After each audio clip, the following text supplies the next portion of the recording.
We're back to the Neil Haley Show here on the Author's Corner segment. I'm excited to welcome to the program Vickie Griffith. And Vickie, the title of your book, You Can Be Right About Everything and Still Have Nothing. Okay, that doesn't, that makes you think. And I love the title because it makes you think. Where am I going from here? Tell me, Vickie. Well, let's give you an example of a woman starting her diet on Monday. Okay, so it's Monday morning, things are great, yay. Ate well, actually took a walk this morning, and then it's 3 o'clock in the afternoon after a few meetings. And it used to be, might kind of surf around the office for some candy or the vending machine, but now we're going into the kitchen for a few snacks or those cookies that we're hoping are there. And we find them and completely blow the diet. Yeah. And then all of this criticism and judgment comes in, proving to yourself that yes, it's true, you can never be thin. And that's what this book is all about, is about the faulty belief systems that we have and have created and run our lives by, and we don't even realize it. And then once we change those, we can get what we want. Yeah, and so that's so true. You know, thinking about that, you go into these directions where you start having that self-doubt on you, everything you do. Like, how am I doing right now? What's going on now? And then when we build confidence, that disappears in that area of your life. But then another area of your life, you run into the same situation. And then you go back as almost as a child in certain ways as well. So kind of explain that. It's based on circumstance, but it's also based on the situation. You could be very confident and have everything going in one part of your life, and another it could be a complete mess. Yes, and we're finding that to be more true now more than ever because our lives have changed in the last 9 months. And so some things that we thought that we had taken care of start cropping up again, whether it's about our own personality or whether it's about something that we want to do differently in our lives. And it's all been shifting. So it is a past hurts from it's in our environment and it's choices that we've made. And sometimes they're really sly. They hide in the background, and all of a sudden you're doing a behavior like eating a package of cookies or not trying out for the promotion because I'll never make it, when in fact you probably could at least get to the top 10% if you even filled out the application. But it's the subconscious mind that's holding you back, and it's doing it, this is going to sound weird, it's doing it for your purpose to stay safe. Why? That's a very interesting question. That's what his job is. Its job is to keep you safe based on the experiences of the past, based on the environment you came from, and based on choices that you made probably before the age of 10, which sounds really crazy. And we're still living by those choices. We're still living by those decisions. And sometimes it is as easy as just changing your decision. Not always. A lot of times they're too ingrained in our mind.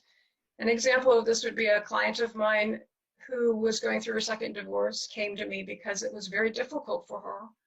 She had failed twice, and the first time it was understandable why she removed herself from that relationship, but the second one she could not understand. And as we continued to chat and to go down the experiences that she's had in her life that are causing her all this anxiety and waking up in the middle of the night and feeling so badly about herself, she committed and said to me that her brothers used to tease her when she was a child and tell her she was ugly and could never be loved. And that belief system, although it wasn't something she ran her everyday life with, she's a very confident woman. She runs plenty of businesses and nonprofits now, but yet that belief system created actions in her second marriage that she kept proving they were right. Oh, and and going back to a specific part of your childhood, can bring back some of those behaviors later on. So what do you do as an expert to help people with that, especially because you wrote the book? What do you do in that way? Well, I appreciate that. Yes, what we do is we look at the stories that you've been creating your entire life about yourself, and they're like fairy tales. And if we start drilling down on them, they're actually kind of fun and funny in ways, although they don't feel like it. They feel very serious and they feel very judging. So we look at your stories. We start looking at what are the what ifs that you're asking yourself. So if I become thin, what does that mean about me? And a lot of women won't become thin because it's scary to be thin. So we unreveal that. We start asking, people start asking, well, why me? Why is this happening to me? So getting them out of that mentality of being the victim. Right. And once Everything we goes truly, wrong. It's my life, and not everything will go wrong because of me. right, exactly, exactly. And I grew up as a fat child, and that's what I absolutely thought. I thought that I was fat and that everything that went wrong in my family's life was because I was fat. It was me. Oh my gosh. So yeah. Yeah. So as quick as that, there you go, and you're in this mode. And I think I could look at being as tall as I am, 6'10", growing up tall and being bullied when I was tall and skinny, not the big guy that I am today that no one could bully me, but then they could. I at times can be bullied by others, especially people that you wouldn't expect bullying me verbally and things like that, and conforming. And at times that becomes very hurtful and hurts the person inside them, and they have to identify that. So one of the questions I want to ask you is, how do we overcome these things? If this is from our childhood that's ingrained in our heads. Well, the first key to any change is awareness. So paying attention to what you're saying to yourself, paying attention to your actions, and become aware of when this is happening and how it is manifesting in your life. Usually the symptoms are you're awake at night at 3 in the morning worried about something, you're having a little spout with your spouse or your kids. That's how it comes out. So pay attention to that. That's the first step. The second step in any change is understanding where it came from, and that's what we were just talking about. You know, when you were bullied as a kid, you can go back to that and go, okay, this is where that's coming from. There's a piece of forgiveness that needs to happen with that, and changing the core belief system through changing what's in your mind. The brain and the mind are like computers, and they can be reprogrammed just as easily as they can be today.